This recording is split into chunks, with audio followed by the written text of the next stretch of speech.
And Happy New Year to you guys. New Year. Good morning. Thank you for having me. Good morning to you all.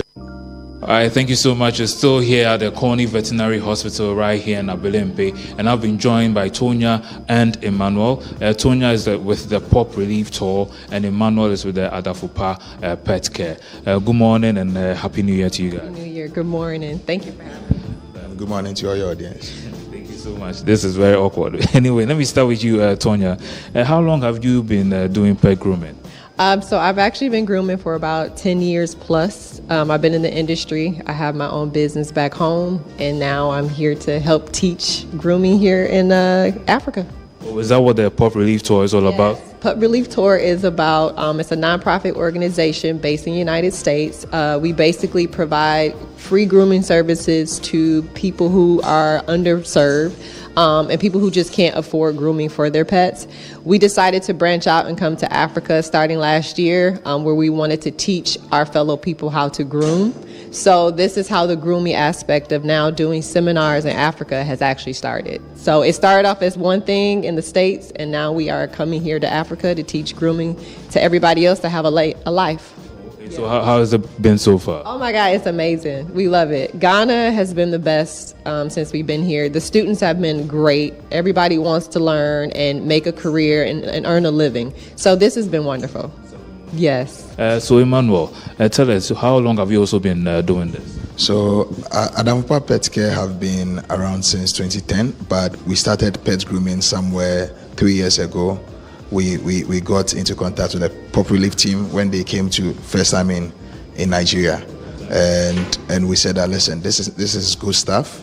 They have to bring it home to the motherland. So we were very excited that we could collaborate with Coney's Veterinary to have this workshop here in Ghana, so that Ghanaians who can't go to Lagos to go and experience this wonderful outreach by the Pop Relief team come right here at the hub of the city, come and learn about how to groom dogs and also build a career through grooming.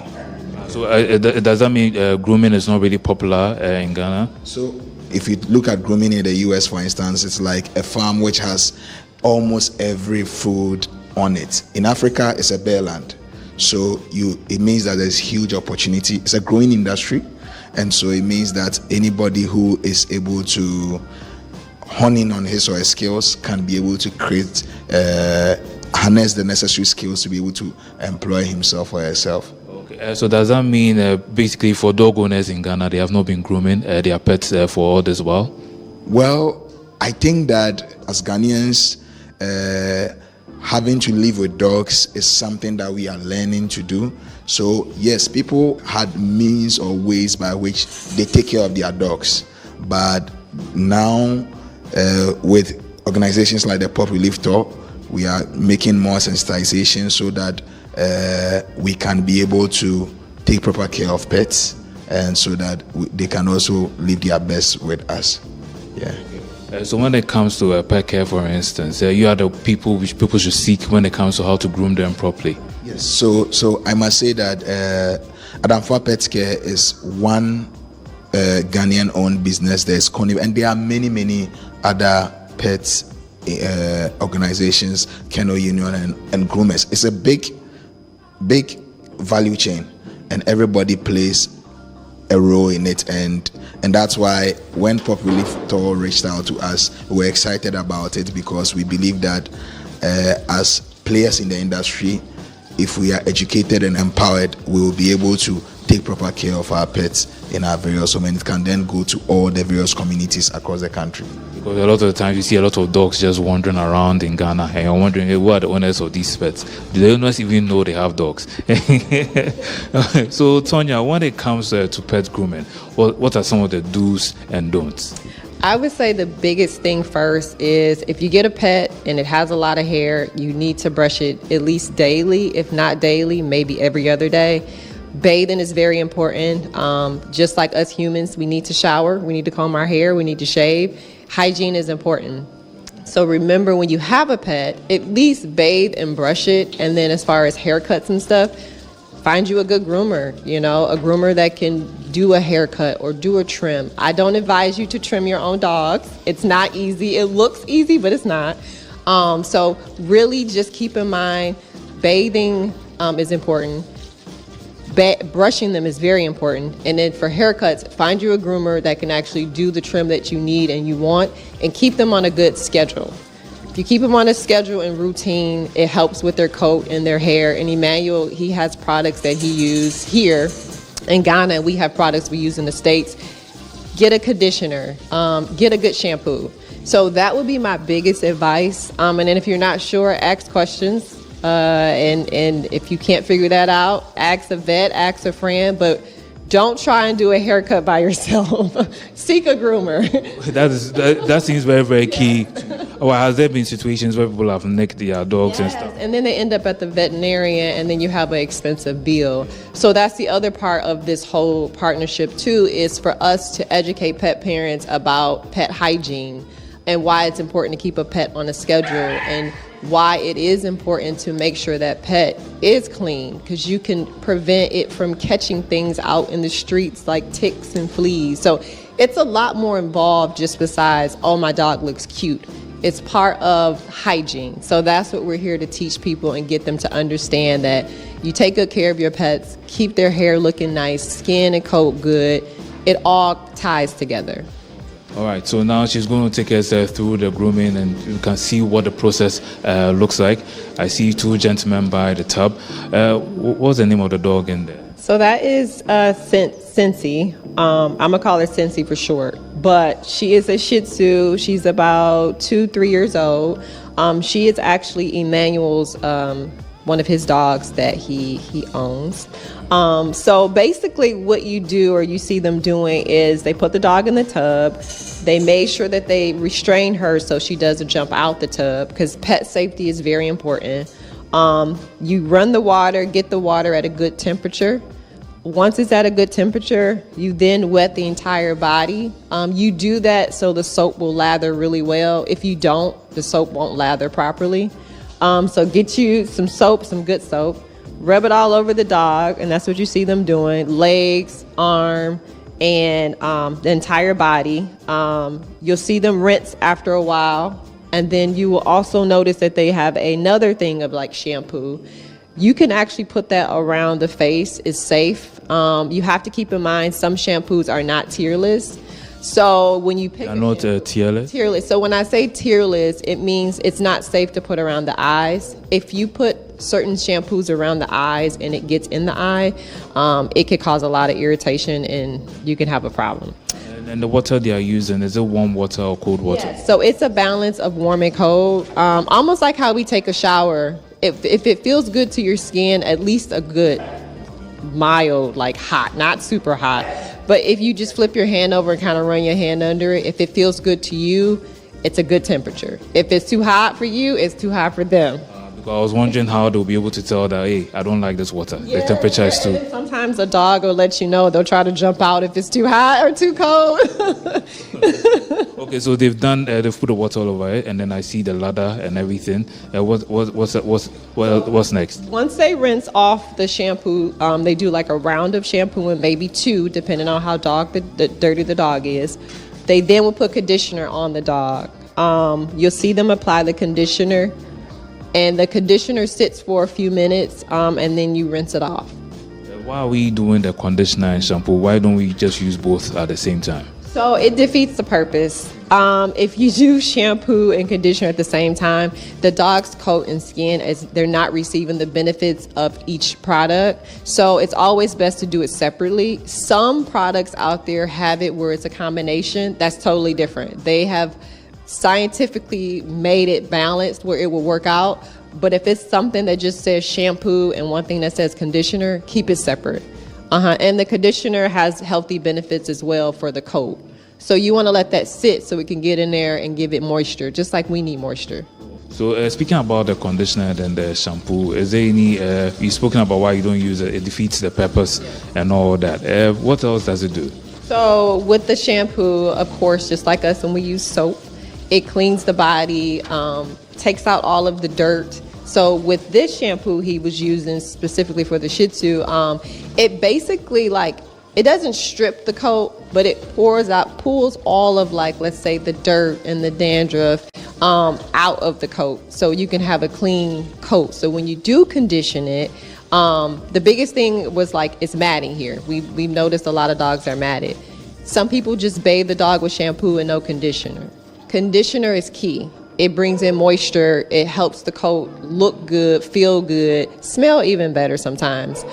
So with the conditioner, I really recommend if you don't use it and your dog sometimes comes out matted after you dry it, a lot of it has to do with no conditioning. So use conditioner. It's very, very important. You don't want matting. Speaking of the conditioner, is it important that does it help with the straightening of the hair and all that? Yes. So depending on the breed, like it's a lot of Shih Tzus here, it's a lot of Maltese, even Poodles. Each dog is different, and some people use different type of conditioners. Most basic conditioners, like back in the state, it's like a standard. It just helps put moisture back into the coat, gives it more of a softer feel. So when we, as a groomer, go and do a haircut, it's a better cut, a better look, a better finish. But Emmanuel has other products that he uses for his Shih Tzus because he showed them and he breeds them. So he would probably go a little bit more in depth about that. But the basic stuff, conditioner really is just to help moisturize, sometimes give it a straighter look, a curlier look, a fluffier look. But it helps with matting. So keep that in mind. We'll keep that in mind. So, I just want this general advice for all the men out there. I know usually you like to use just one soap for everything that you do. And I'm just realizing that, you need shampoo, you need conditioner and all that. I'm sure you even use one towel. It's a new year. Change it. Emmanuel, so speaking about the shampoo and conditioner, do you have anything to add? Yes. When Tonya was speaking, he talked about the fact that as a pet parent, you need to keep your dog on a schedule. Now, one of the main things that the shampoo does, like you said, is to remove dirt from the dog and make sure that the dog is clean. Now, on the skin of the dog, sometimes there can be very good enzymes and there can be bad ones. Some shampoos remove all of these things, and the body of the dog takes about 21 days for it to naturally produce oil. So when you put your dog on a schedule, it's important that you add a conditioner so that the hair always is hydrated, because you don't want the hair to feel dry. Once it dries, the dog can easily get hurt because there's no oil. If, for instance, you bathed your dog or you groomed your dog about a week or two and the 21-day cycle is not up, the hair wouldn't be hydrated. And like she said, there are different kinds of conditioners as well, just like we have a shampoo. There are conditioners which help to build volume and texture. There are others for breeds like the Shih Tzu, which helps the dog attain a silky smooth feel whilst keeping the hair bright. And for this dog, for instance, it's a show dog, so as per the, it needs to bright. The hair has to be long and luxurious, so that when it's in the ring, the judge looks at it. That's how that breed is. That's why the students use the silky smooth conditioner. Okay, so those are not like workers; they're actually like students. These are students who partook in the pop relief tour over the weekend, and as part of the key lessons that they learned from the tour, they are integrating those key lessons by learning the proper way to bathe and then groom a dog. Okay, because the way that means you really took them through everything, the nitty-gritty, because you are trusting them with this process. So for me here, where else would they go? So once they have bathed and conditioned the dog, you rinse out the conditioner, and then we would move to actually drying the dog. So we would take the dog out the tub, take it over to the table, and then we start the drying process. For the drying process, we start immediately, or we just wait a bit before we begin? Well, you don't have to. Back home for me, I'll take the dog out the tub. I will towel dry it first a little bit. So just use a towel, wipe it down with the towel, and then we use a professional pet dryer. So we use that dryer to get the dog dry, and sometimes that can vary of like how long it actually takes, but you don't have to wait. You can just take the dog out the tub, towel dry it, and start drying the dog. And you're talking about dryers and everything, and then I'm just wondering, for most of us Ghanaians, in fact I'm sure every Ghanaian, once they finish bathing or bathing their dog, they're just going to put it out there in the sun. Is that okay? Well, I get it. Shih Tzus, particularly since we have a Shih Tzu today, I would not recommend you let it air dry, as we say back in the States. Reason being is because that's how matting happens. So the dog will start to tangle up. It's like us with our hair. We could probably get away with the air dry, but you know how if you let it air dry, it starts to get kind of thick and it starts to tangle a little bit? Same theory with a dog, especially a long hair dog. Our short hair dogs, like French bulldogs, a lot of dogs that you do see outside that have like no hair at all, you can leave them outside. I would say, you know, like a Frenchie, take it out the tub. You can run the towel over it if you want, but not necessarily because the weather is hot here. So you can let that outside. But a dog with a lot of hair, long hair, I don't recommend it because it will be matted. And then that's a whole nother case. Human beings, when we are hot, our body, we call it homeostasis. Our body is able to regulate the temperature. So when you are hot, you sweat. For dogs, they are not able to regulate their temperature properly. And so if you leave your dog at the mercy of the sun for long hours and it hits say 40 degrees Celsius, your dog will die through his stroke. So it's important that like a heat stroke or something, the dog will die, because it's not able to. They are not like us, where when your temperature is high, you sweat so that it can cool down. They don't. So you see that they'll be panting. Then you see a lot of saliva on the mouth, or you see them lie down in an awkward way just so that they can cool their body. But sometimes it takes a longer period for them to cool, or sometimes you look at their paw pad and it's red. It means that whatever heat they've been exposed to is too much. So it's important that we also get that context. Let me also get this out of the way. So is it good to leave a dog in the Sahara, like the desert?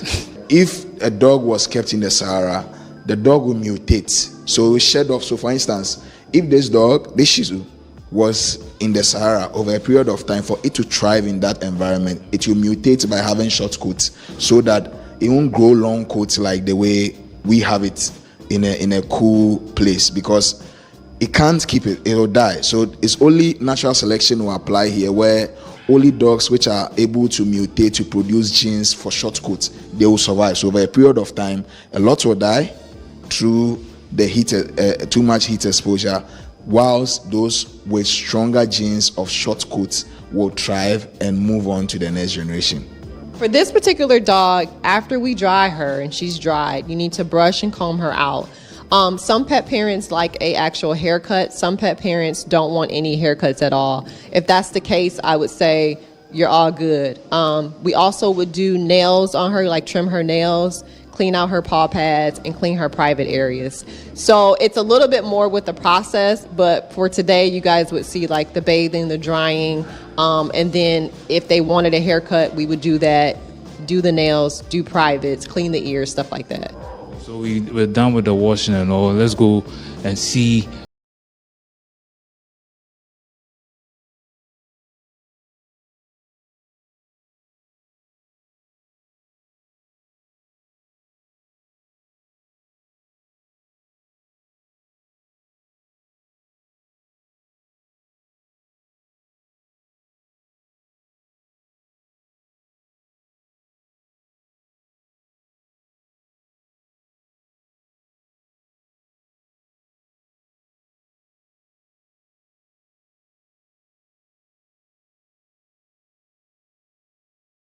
They got her all dry. She looks nice and fluffy and straight. They will go and brush her out, and then they will actually comb her. The brushing, you can start anywhere. Personally, myself, I like to start like in the middle of the body and kind of work myself around, brushing the legs, brushing the body itself, the tail, the face. And as I'm doing the brushing, I'm also checking to see if there's anything I notice that's odd, meaning if I see a bump somewhere, if I see like sores. Yeah, so that's my time to really evaluate the pet again. Once I'm done brushing it, and once they're done, you'll see that they will then get a comb out the pet everywhere, just how they brush.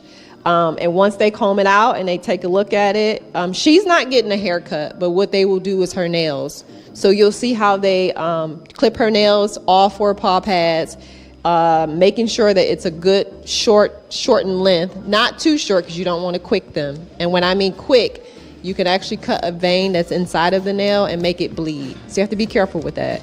So once they brush her, comb her, do her nails, she's pretty much all set. She is a show dog, so she's not getting any trimming done necessarily. Her owner likes to keep her long so she can have a long, luscious coat. So for her, no haircut. But if she was to get a haircut, after they trim her nails, they would then do her haircut, whatever the owner decided. So in the case where there's like a sore or a tick or something on the dog, what do you do then? So in the case of a sore, I would say see how bad the sore is. Like, is it bleeding currently? Is it an old sore? Those things matter. If it's an old sore, just let the pet parent know, hey, I saw a sore on your dog. This is where it's at. If it's a new sore, back in the States, what we do is we have like peroxide, clean it up some. If that doesn't stop, then I would probably try to wrap it up. We call it vet wrap. Just wrap it up to kind of stop the bleeding. When it comes to ticks, back in the States, we have a rule. If you find a tick on a dog, do not just yank it off. If you just decide to pull it off, the tick is actually embedded kind of into the skin of the dog. So if you go and pull it off and you don't get the head of the tick, it's still in them. So you want to get like some, we call it hemostats. You need to grab it by the head and then pull it out. So I would like to say on behalf of Adamfa Pet Care and then Coney's Veterinary Hospital and all the students who came for this workshop, we are very grateful to the Pop Relief team. I have interacted with some of the students and the knowledge share over the 2-day period have been amazing. I've personally learned a lot of things which we would be impacting into our business and also impact into the lives of our pets. But at the heart of this is that the more we know more about these dogs, the better we can take good care of them. So interventions like what the Pop Relief team, Thor team does is very essential to the canine growth and welfare in Ghana. And so we look forward to many more Pop Relief tours in Ghana and as stakeholders like Adamfopa, the Dog Groomers Association of Ghana, the veterinary, the Coney's Veterinary, we will continue to collaborate more so that we can bring some of this strategic intervention into the ecosystem of canine welfare in Ghana. And Emmanuel, I've been wondering, for a lot of Ghanaians, even as humans, sometimes you feel you are sick and all that, you have to go to the hospital. But you feel like, oh, I can handle it until the sickness takes you down. So as a dog owner, when do you see your dog and be like, you know what, I can't take care of whatever is ailing my dog, I have to go to the vet? So as a general rule of thumb, I will always say that if you need to groom your dog, take your dog to a groomer. Take your dog to a groomer. Just like doctors say that don't self-medicate at home, the groomer's work is to make sure that your dog looks good and his skin is well taken care of outwardly. Now, but in the event that you want to do it at home, it is important that you can play with. If the dog is a short-coated dog, it is better. You can bath your dog at home. If you go to any good pet shop around, you should be able to get a good dog shampoo, and you can use it to, once you ask them on how to apply it, they will be able to show you. If you think that your dog has a skin condition, speak to a vet. Let the vet advise you on the right shampoo, or if you want to bath the dog, go to a groomer. That's why they go for this workshop. That's why they go to school. That's why they learn these things, because they have a skill set in that particular field, and then they'll be able to take care of your dog for you. Thank you so much, Emmanuel. Thank you so much, Sonia. So there you have it. You know what they say, dog is man's best friend. Make sure you're grooming yours properly. Now you've heard all the tips. So this is all we have for you. Thank you so much.